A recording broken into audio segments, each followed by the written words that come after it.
rastaropshadan farqi bor va eng premium klass bo'lgan rastaropshani siz zavod narxida bemalol xarid qilsangiz bo'ladi. Koreyani o'zida buni sizga tekinga o'rgataman va nima uchun aynan bizani rastaropshani hamma tanlaydi?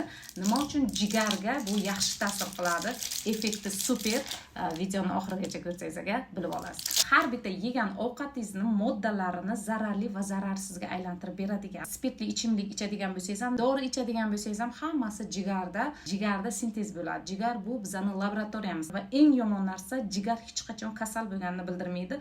Unda og'riq beruvchi retseptorlar yo'q, shuning uchun siz jigaringizni kasal bo'lib qolganini bilmaysiz. Faqat uni qo'llab-quvvatlab, unga yordam berishingiz mumkin. Rastaropshani tarkibidagi eng aktiv komponent silimarin tabiiyligi darajasida birinchi o'rinda turadi. Rastaropshani tarkibida vitamin B1, B6, B2 vitaminlar ham bo'lib, energiya beradi, jigaringizni qo'llab-quvvatlaydi. Silimarin esa jigar hujayralarini qayta tiklashga yordam beradi. Mana shu rastaropsha sizni jigaringizni toksinlardan himoya qilib beradi. Jigarda yog', uglevod, oqsil parchalanadi va zararsizlantirib qonga chiqariladi. Zaharli moddalarni, toksinlarni neytrallashtirib beradi. Ya'ni har bitta narsa jigardan o'tadi. Hattoki vitaminlar ham jigarda saqlanadi. Vitamin D, vitamin A, vitamin E va temir ham aynan shu jigarda zaxira, ya'ni ombor sifatida o'sha yerda saqlanadi. Jigar bu juda ham katta vazifalarni bajaruvchi organlardan bittasi. Hammaga jigarini sog'lom ushlab qolishini tilab qolaman.